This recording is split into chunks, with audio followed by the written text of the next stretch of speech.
La vita non è aspettare che passi la tempesta, ma imparare a ballare sotto la pioggia.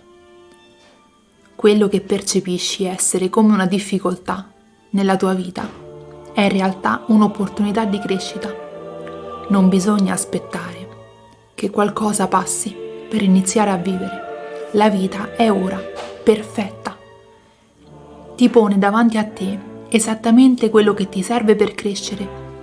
Te lo sei scelto tu, solo che non te lo ricordi. Cosa aspetti? Inizia a ballare.